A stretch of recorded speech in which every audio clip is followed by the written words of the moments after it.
బుజ్జిరెడ్డిపాలెం పట్టణంలోని రామకృష్ణానగర్లో వెలిసియున్న భూదేవి శ్రీదేవి సమేత శ్రీ కళ్యాణ వెంకటేశ్వర స్వామి ఆలయ బ్రహ్మోత్సవాలు అంగరంగ వైభవంగా జరుగుతున్నాయి.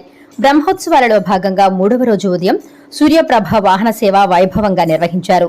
రాత్రి హంసవాహనంపై కళ్యాణ వెంకటేశ్వర స్వామి సరస్వతీదేవి అలంకారంలో భక్తులకు దర్శనమిచ్చారు. తొలుత పరిమళ పుష్పాలతో ముస్తాబు చేసి హంసవాహనంపై స్వామివారిని కొలువు తీర్చారు. అనంతరం ప్రత్యేక పూజలు నిర్వహించి హారతి కార్యక్రమాలు చేపట్టారు.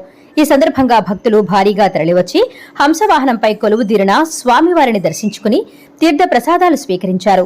ఈ కార్యక్రమాలకు ఉభయకర్తలుగా ఊటుకూరు రాజేంద్రరావు, వెంకట వరలక్ష్మి, వెంకట శ్రావణ్, శ్రీవాణి, వెంకట కృష్ణప్రసాద్, సాయి రమ్య, గాదంశెట్టి సుబ్రహ్మణ్యం, భాగ్యలక్ష్మి, గాదంశెట్టి రమేష్, వరలక్ష్మి దంపతులు వ్యవహరించారు. భక్తులకు ఎలాంటి అసౌకర్యాలు కలగకుండా ఆలయ కమిటీ సభ్యులు పర్యవేక్షించారు.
Go!